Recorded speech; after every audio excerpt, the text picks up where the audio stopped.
பாஜக ஆளும் மாநிலங்களில் சமூக நல்லிணக்க விழாக்கள் இல்லை என குற்றம் சாட்டிய அமைச்சர் சேகர் பாபு, மதங்களால் மனிதனை பிரித்து பாஜக மத்தியில் ஆட்சி செய்து கொண்டிருப்பதாக கூறினார். கிறிஸ்துமஸ் விழாவை முன்னிட்டு திமுக சார்பில் சென்னை புது வண்ணாரப்பேட்டையில் நடைபெற்ற விழாவில் மாற்றுத்திறனாளிகள் மற்றும் ஏழை எளியோர் 2000 பேருக்கு நலத்திட்டங்களை வழங்கிய அவர் இதனை கூறினார். அவரை தொடர்ந்து பேசிய அமைச்சர் செஞ்சி மஸ்தான், எல்லோருக்கும் எல்லாம் கிடைக்க வேண்டும் என்ற நோக்கத்தில்தான் முதலமைச்சர் பல்வேறு திட்டங்களை வழங்கி வருவதாக கூறினார்.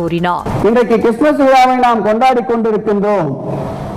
இந்த விழாவினுடைய மேடையை பலர் வர்ணித்தார்கள். இது போன்ற நிகழ்வு இந்தியாவிலே இருக்கின்ற மற்ற மாநிலங்களிலே இல்லை. குறிப்பாக பாரதிய ஜனதா ஆளுகின்ற மாநிலங்களிலே இது போன்ற ஒரு சமூக நல்லிணக்கம் இல்லை. வெளிப்படையாக சொல்ல வேண்டும் என்றால், மதங்களால் மனிதனை பிரித்துத்தான் இன்றைக்கு ஒன்றியத்திலே ஆண்டு கொண்டிருக்கின்ற பாரதிய ஜனதா பிளவை ஏற்படுத்தி அந்த பிளவின் வாயிலாக ஒரு சில மாநிலங்களை கைப்பற்றி இருக்கின்றது. செய்திகளை உடனுக்குடனும் துல்லியமாகவும் தெரிந்து கொள்ள சப்ஸ்கிரைப் பண்ணுங்க.